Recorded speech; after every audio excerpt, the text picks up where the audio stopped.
Hello again, dear ladies and gentlemen, and welcome to the next video that I'm going to make about Age of Empires Online playing the Egyptian side.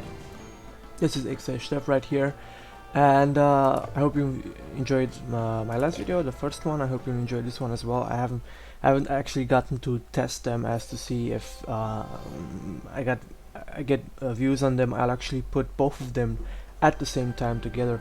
Okay, so here's the capital report. I've just logged back into my capital city. I still have some points to add in my tech tree, which I'm not going to add right now because I really do not use watch posts, and maybe walls later, but for now I have not met the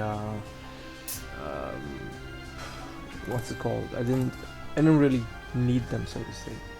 Okay, so my objective today is to reach level 5 perhaps and get, because at level 5? No, at level 3, okay. So my objective today is to actually reach level 3, which does means the Bronze Age technology. As we are based in ages, just like, you know, the original Age of Empires was, and each one of them are. So the first one is the Copper Age, then comes the Bronze Age, followed by Silver, and of course the Golden Age. This is actually not true because, you know, it wasn't like Gold Age; it was more of a Iron Age in the real history of times and stuff. But I'm guessing they're trying to, you know, make it look a bit nicer. All right, so let's just go ahead and do my mission. I've got one mission right here. I need to kill all the enemies and train 10 spearmen. We're obviously going to get some information about how this is done. What I like to do at first is take my peasants, make them all get berries, and then train another, I don't know how many peasants you actually have more, and put them to lumber so that I can get an equal amount of 5 to 5. I mean 5 peasants working on food gathering and 5 peasants working on wood gathering. Afterwards I get another 5, and in case you can actually go to the Bronze Age, I actually do the Bronze Age research immediately after that. Good, as you can see, I already have not enough food for another 2 workers. Okay, this is going to be a bit harder, and I really should be getting out of there. I actually forgot to see what type of unit that was. He was a war leader, which is, you know, obviously much harder than that. Okay, so I was just trying to adjust the speed of the game, but obviously it isn't going any faster than this, sadly. Good. The maximum population, at least until now, that I was able to see is 140, which can get you quite a lot of units. And I'm guessing that on multiplayer games like, I don't know, co-ops and stuff, it's going to be actually quite enough of units on the whole map for you to have a lot of fun and enjoy the game itself.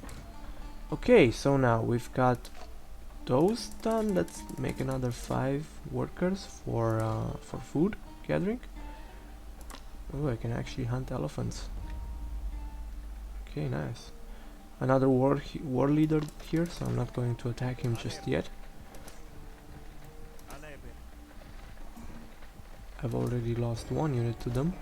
A lion right there, which I should be taking out.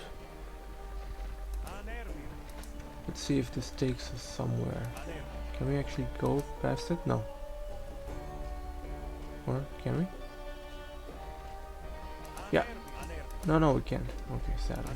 Let me just go ahead and kill that lion. I know that Greenpeace is going to be quite annoyed about this game, killing lions and everything. No.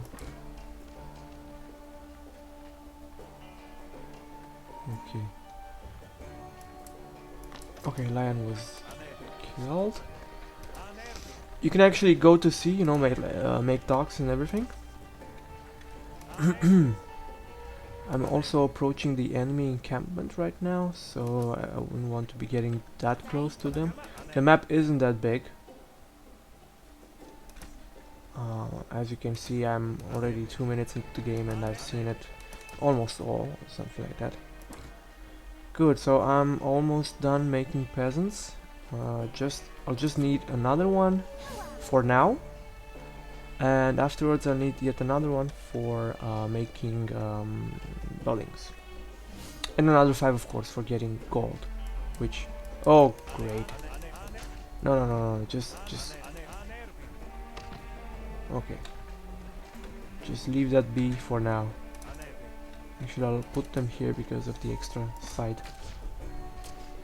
Of course, something that you should know, town centers and usually military buildings actually have an attack of their own, so they can protect some parts of your base. But of course, if you have some gatherers really far away from your main city, then it's usually the best thing to do in the best thing that you can do is make a guard tower around them or place some units around them. That should also help. Good. So I'm making 2 houses right now. This should help me considerably. I'll also be making a storehouse because these peasants will need them, both for wood and for gold mining. And my next obvious choice is to make 5 peasants for the gold mines. Now, if I'd had the Bronze Age. Okay, interesting. Now, if I'd had the Bronze Age technology, I would have made 10 of each at least. Maybe 10 at gold is the most that you'll ever need actually, but I would have made them, and I would have made sure that I have a constant flux of resources. For example, if you're on a normal map, no seas or lakes to battle in with naval forces, then I just stick to 10 wood gatherers. But if not, then I'll have to go for 15 sometimes. Good, at this point I'm making 2 barracks because of the fact that I am gathering a lot of resources and there's no way of actually spending them otherwise. Plus I want to be done with this game as fast as possible, as it's not showing a lot of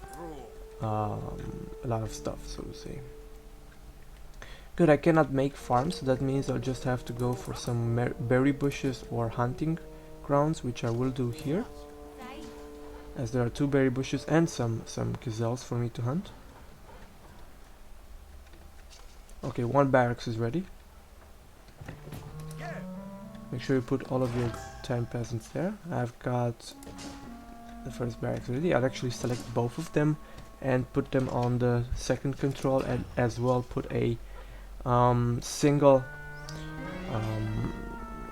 rally point for both of them, so that I can rally my units wherever I see fit, wherever I need them actually. Good. Usually it's actually a good idea to have 2 workers working on your buildings. The only main problem is, not necessarily a problem, but afterwards you'll have to figure out what you can do with those workers. I mean, you can probably set them to gather more of the resources which you lack most, but that's just my style of doing things. Also, once you reach the Bronze Age and you get access to maybe some... Why was she standing around? And you get access maybe to some what's it called? Archeries and stables for you to make other units. Then you'll probably want to make, I don't know, if you've got like archery, stables and barracks and maybe a dock in which you'd like to make some more naval units, then I recommend just having one of each and mixing the units as best as possible. Generally in Age of Empires it is a good idea to mix units. Generally, I haven't done that much in this game, so I cannot tell if the same rule also applies to Age of Empires Online, but I'm guessing that it runs on the same principles. I'm guessing.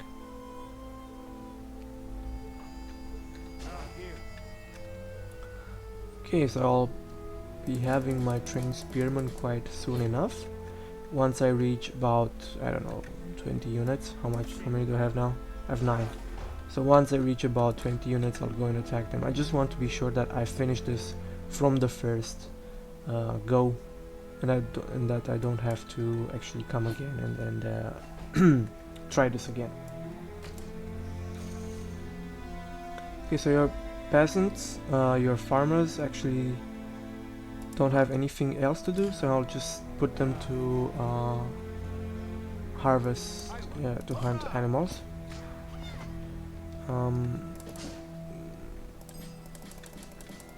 Happily enough, we do have enough workers for workers and resources for us achieving this mission right here, so we won't have to run off the whole map and look for any resources. And finally the giant palm goes down here. This is actually funny because they cut down the tree first. It was like this in the other Age of Empires. They used to cut the tree first down and then harvest the lumber. Now it's opposite. Now they just harness the lumber while the tree is still standing and then cut it first afterwards. Okay, I'm guessing I have enough units. Let's just go ahead and put them. I'll just...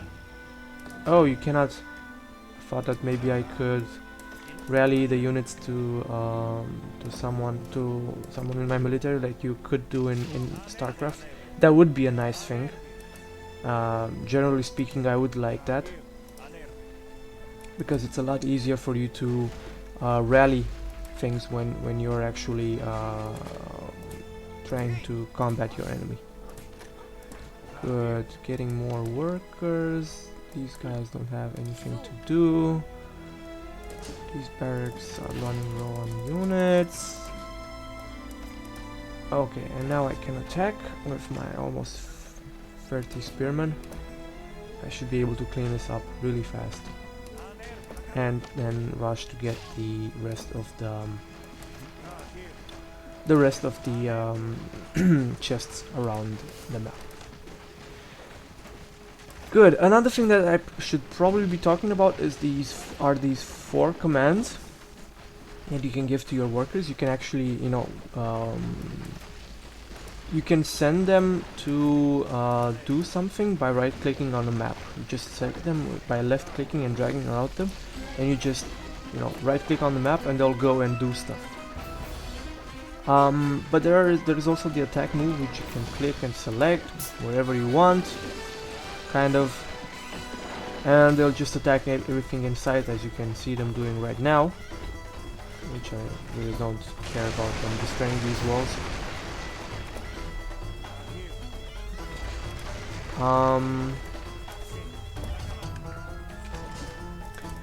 Obviously there's just a move command which you can give by them, by just selecting the map and making them go there, wherever that there is.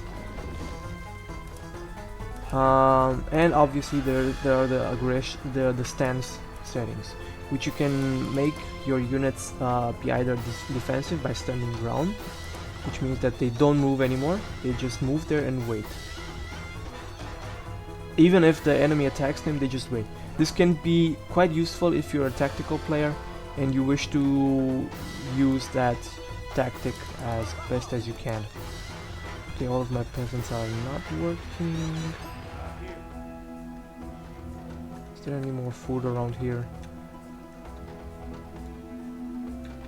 But I'm guessing I have enough food. Yeah, whatever. Let me just go back. So the stand ground stance actually makes them just stand their ground, even if they're getting attacked, I think. Maybe if the enemy is in range of their weapons, like for example for archers, then they will attack back. But not if not, they'll just stand their ground. Then there's the aggressive stance, in which they are actually created. When you make units, they are actually created in that stance. Good, finally the leader is dead. I can get my chest from here. Probably want to look around the back because there are usually 3 chests on one map, so I don't know, maybe there's something that I should be worrying about. In the meantime, I'll also make all of the possible houses that I can.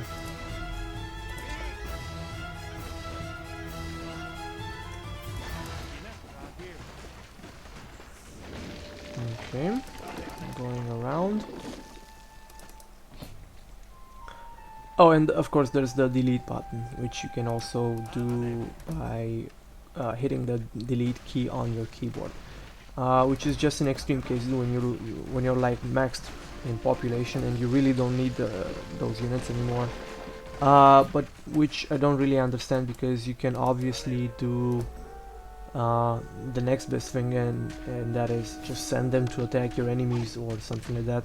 So if you have units that you're really looking forward to getting rid of, you basically just have to send them somewhere to your enemy, and then I don't know, you won't have to worry about them anymore.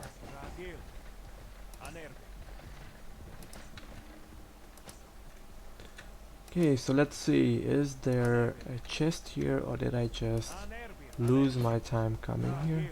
Apparently I just lost my time. I have to attack the other war leader at this point. Well, as you can see, my barracks are keep making the units. Actually, I'll send these guys because they're faster there. And I'll send these guys here because there's a post still standing. Now, the reason why I want to destroy that post is not because I'm just an evil guy, but because the fact that you get XP for your level. These guys are actually quite good. I think they have buffed them a bit, because they weren't that good before. Getting the second chest now. Oh my goodness, I hope that didn't ruin my recording, because somebody just messaged me. Okay, so we're done. Let's just go ahead and return to the city. Finish the quest, in which I will get some nice items as well. Also, items, you can actually right click to remove them from where they were before. I'm in the new age right now. Let me just go ahead and get the new quest, which will give me access to farms. Farms are really important because, as you've seen, food resources get spent really fast, so you basically would want to have some farms anyway. Okay, I'll also have to get the dog pretty soon, but that is going to be coming in the future. And right now I actually have access to 2 units for the for the Egyptians, which is really nice. Oh, and the priestess. Okay, wow, this is actually great. Healing rate, and this is healing range and chaos range for priestess of Set. Okay, so they actually have 3 types of priests. It's for Ra, 1, the priestess, then the priest of Set, and the priest of Ptah. If you guys don't know, Ra, Set, and Ptah are obviously ancient Egyptian gods. Let's see, and I can also get the camel riders, which from what I've seen, they are pretty good because of the fact that they are quite fast and you will need them. But for now, I'll just keep getting the slingers and the axemen, obviously, because they are good against the infantry. I don't know if I'll upgrade my spearmen just yet.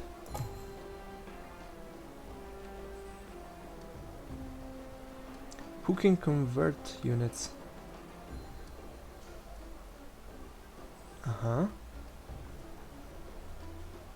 converts. Heals friendly units out of combat. Okay. So obviously right now I have to make a choice between more stuff. But the most important that you will need is the guard tower, because it will help your villagers. And market can actually wait for a bit because of the fact that, you know, you won't need it that fast. And I'll actually get the camel riders as well, just to have a good round of units, all round units. Good. Speak with me.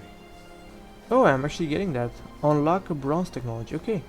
Our roads will cross. Good day. So the next quest will be to unlock fishing, and I have to visit some Nubian expedition and help them. Stay sharp.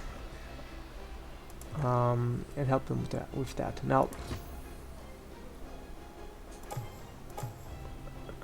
where was the fishing dock? Hey, they actually didn't do it. Maybe the next step will. The next quest will. Good. Let's just go ahead and see what we've got in terms of resources. Okay, that is also good. We can use these. We can use these to improve our scouts, because they are only for scouts. Scout special. And we can use these to improve our camos.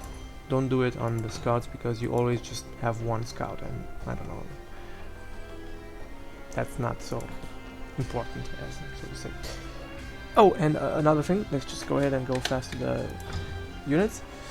I've had this extra braces for the town center, but I obviously won't need it anymore, and I'll just put it on the guard tower, because I will be having a lot of guard towers in the following matches. Okay, the last thing that I could be talking about today is the fact that you will have to travel the world. Now, if you're in Egypt, there are there's basically Egypt, okay? Then there's Libya, where there are some other missions, and Nubia, and oh, so I am in Egypt. Oh, this is the Nubian expedition where I was supposed to go. Oh, sorry, so this is Egypt, and you can travel down south to Nubia, or west to Libya, and this is where your city is, or actually my city is at the moment.